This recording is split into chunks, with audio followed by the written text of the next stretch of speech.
Greetings, I'm Dike Rostant. Welcome back to the TTT News. We continue to look at the mechanisms designed to build capacity and offer support to teachers, students and their parents and guardians during this period. It is time to go in depth on the work of the Guidance and Counselling Unit, Student Support Services Division, Ministry of Education, and we do that with Judy C. Prasad, Guidance Officer 2.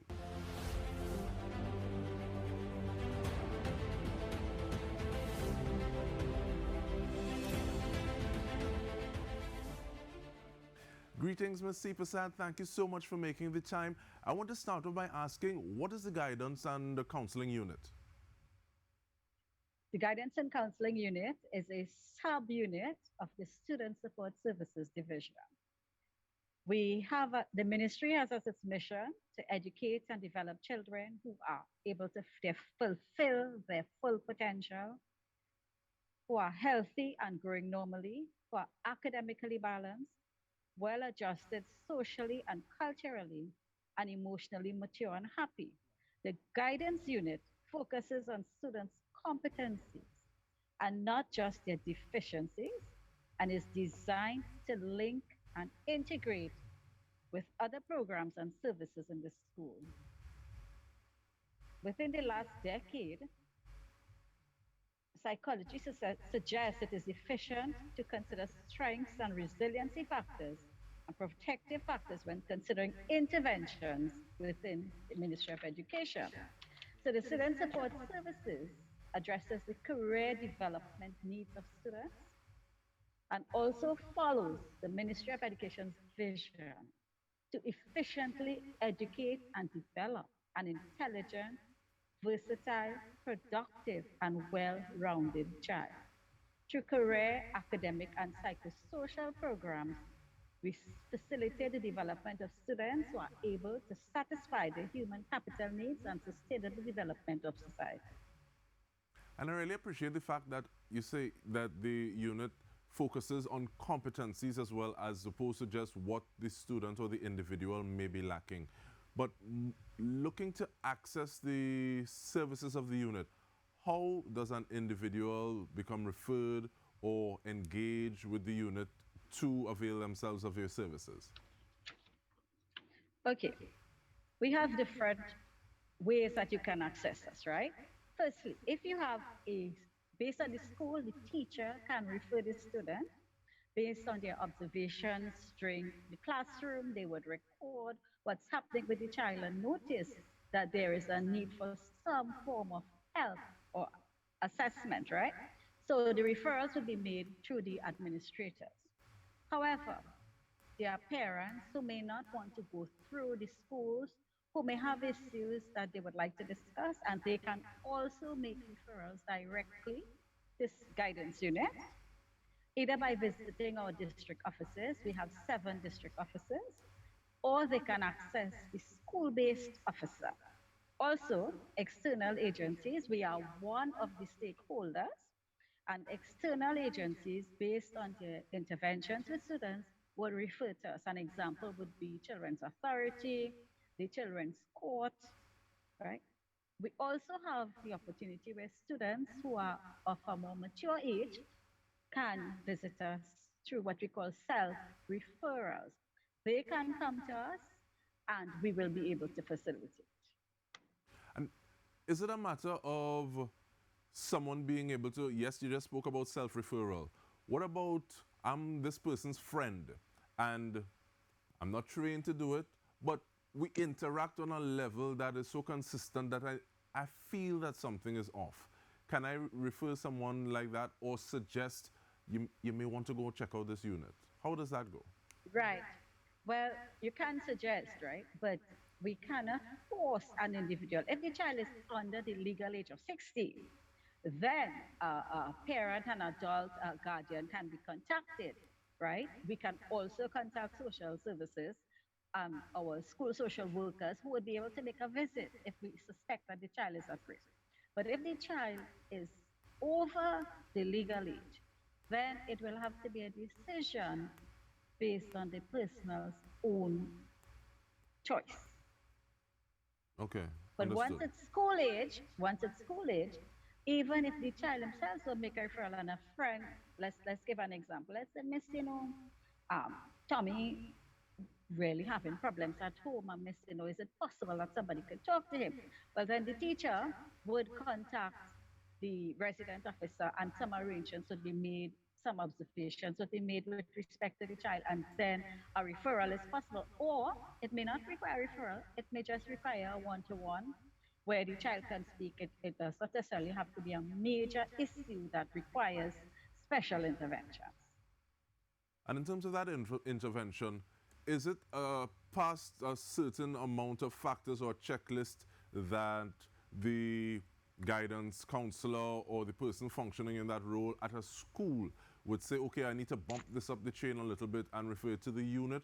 When does it stay in the school and when does it go further, so reach on the steps of the Okay, unit? right. When it stays in the school, it may be a minor issue. But for most issues, the resident officer would, we have checklists that you can look at and you can determine based on your assessments, okay, this child really, really needs some extra help. And it would be forwarded to the multidisciplinary team of the Ministry of Education. This team is comprised of the senior guidance officers, the senior school social worker, our clinical, our DIU unit, which is the clinical and behavioral psychologist, and the school psychologist, and also the diagnostic specialist who is in terms of assessment. So we do have different facilities where the referral, the issue will be discussed, and the best possible interventions will be prescribed and assigned to the specific discipline. Ms. But Sipasad, it you see doesn't, that word? It yeah, just used the intervention. That word can be very scarier. So when you say yes, intervention, what does an intervention entail? So, okay, well, an individual has been referred and then it's decided that an intervention is needed. What does that look like? okay, okay. Let me give you an example of an intervention. Um, a child has been misbehaving in class, not performing, um, and it's not every day, but over the period of time, the teacher observes that, okay, this child has been misbehaving every day, not having lunch on campus, different issues, right? So the teacher would make a recommendation that the child be referred because she spoke to the child and he seems to have issues, right? And she has been noticing it over a period of time. He also says, well, Miss, when she speaks to him, I really don't feel good about myself, Miss. I feel I can end it all, right? So it would come to student support services. The first step, we do a parent data collection, right? We must secure a parent's consent once the child is under the legal age. We secure parents' consent to conduct interventions or to pursue interventions with this child. So in our background check, we would discuss with the parent what are some of the possibilities, what has happened in the child's life, if there has been any traumatic experiences, anything that will affect the child. And then we would make recommendations as to, okay, this is what we are going to do. If it's an academic issue, he's really not performing, he seems to have behavioral issues, we would recommend an assessment. If it's nothing like that, then we would work with the child over a period of time, monitor the behavior, implement some strategies, and see how they work.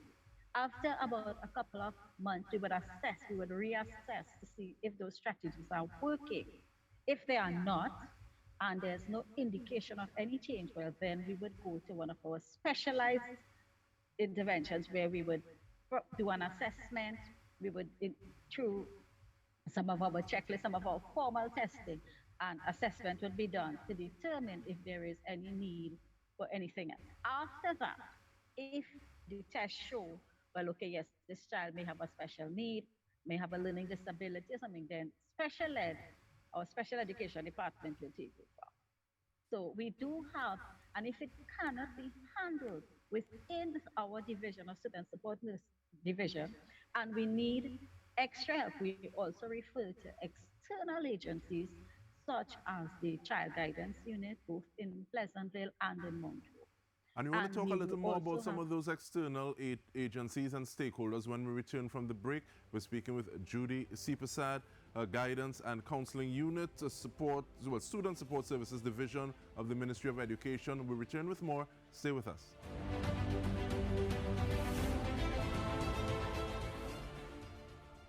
Welcome back to In-Depth with me, Dike Rostant, where we are discussing the work of the Guidance and Counselling Unit.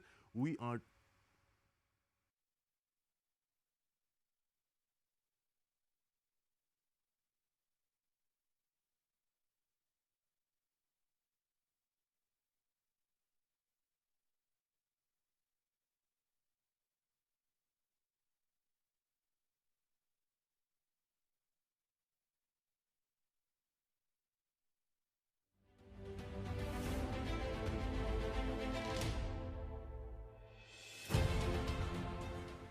Welcome back to In-Depth with me, Dike Rostant, where we are discussing the work of the Guidance and Counselling Unit. We're doing that with Guidance Officer 2, Judy Sipasad. And Ms. Sipasad, who are some of those stakeholders, the external stakeholders involved or engaged with the work of the Guidance and Counselling Unit? Because we always don't realize, okay, well, this person is involved as well. Some are more apparent than others. Okay. Well, Children's Authority, the Family Court, the Ministry of Social Development, sometimes the Ministry of Gender Affairs, National Training Agency, even tutor the different principals associations, because we all interconnect. The ministry has stakeholders and we are all linked to each other. So if we have something within us that we can't deal with, like for instance, family services would go, social work will go to the home, but family services will be able to work with an entire family and access resources in terms of help financially and so on that we can't afford because with our agencies we do not have financial considerations, right? So we are able to link up. If there is a child who is having problems at home and has to be removed from the home, Children's Authority would be our external agency in that instance. So we do have quite a few. And monitoring and evaluation of different situations, has that changed during the pandemic? Because you gave the example of a child may not be eating during class. It may be a little harder to monitor children who are still going to school remotely. So what has that monitoring and evaluation process been like during this period of time? Okay. It has been a little bit more difficult because when you are face to face with the children physically, it you can see them every day. But every single day, we do have sessions with the students.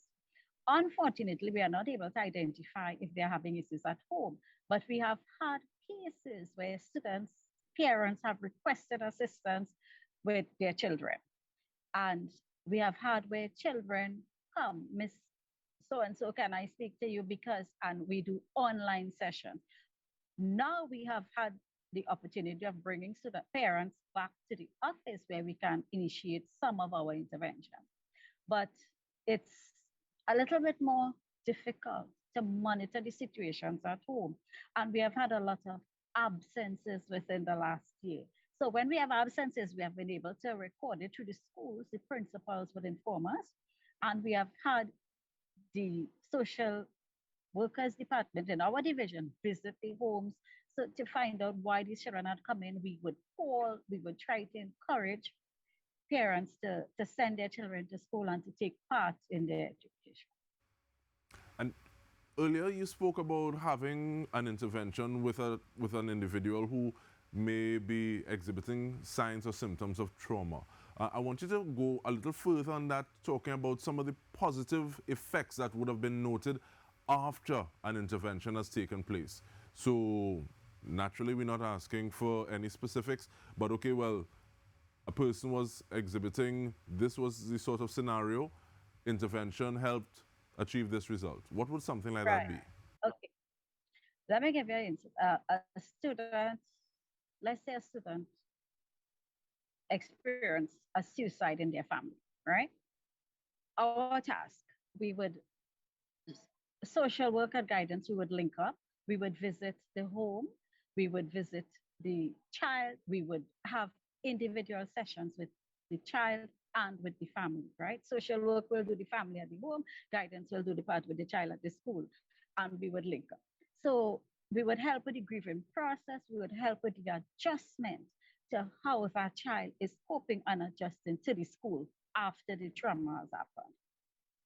And lately, we have had so many students experiencing loss in terms of the COVID.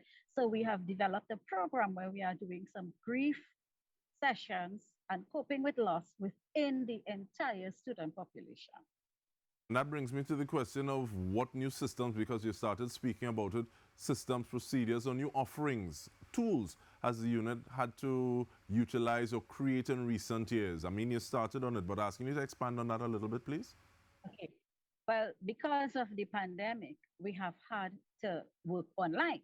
So most of our people have had to retrain. Well, some of us are more mature than others. So it was more difficult. So we had to retrain.